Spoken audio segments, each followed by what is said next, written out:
Henry the Green Engine has lived on the island of Sodor for many years. He wouldn't want to be anywhere else. He likes every part of it, from the fields filled with flowers to white sandy beaches. But there is one place that Henry always enjoyed visiting more than any other. His driver knew this too. "Come on, Henry," he would sometimes say. "We've made good time today. We'll stop for a while by the forest." Henry loved it here. The forest was full of broad oaks and tall pines.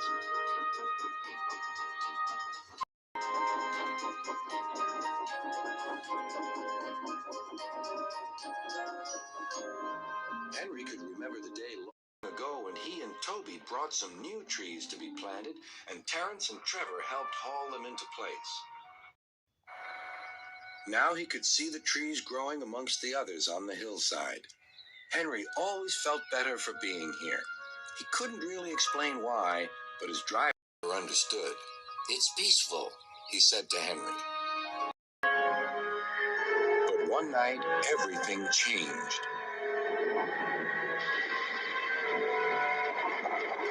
The engines were resting in the shed. "Listen," said Thomas. "Can you hear a strange whistling sound?" "It's the wind blowing outside our shed," replied Toby, "but I've never heard it like this before." "Do you know," added James, "if Gordon wasn't here now, I'd say it was him thundering by with the express." All the engines laughed, except Henry. "I hope the wind won't harm the forest." By morning, the fierce winds had gone, but the damage was done. Henry's driver came to see him in the yard. "Trees have fallen on the line," he said. "We must help clear the tracks." Donald set off with the breakdown train, and Henry followed. Trees lay everywhere. The hillside now looked so bare. Henry felt sad. "What will happen to all the animals who live here?" he thought.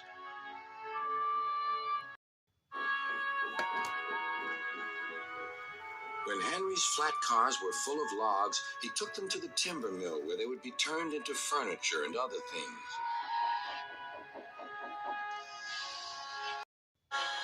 Henry was glad the wood was being put to good use, but he was still sorry to lose part of his forest.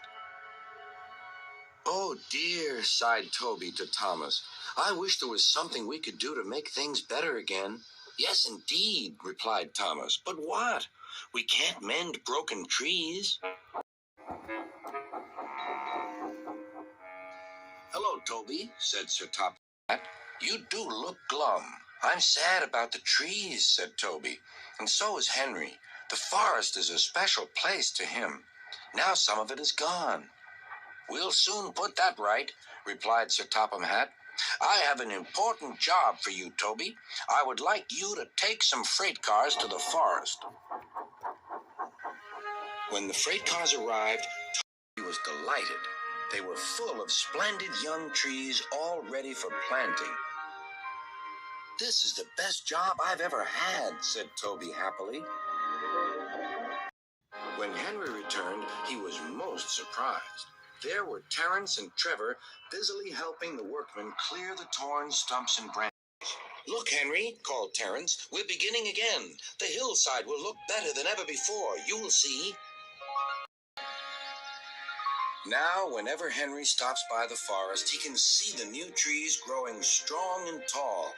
Sometimes everywhere is very quiet, and at other times Henry can hear leaves rustling or a bird's wing brushing the air.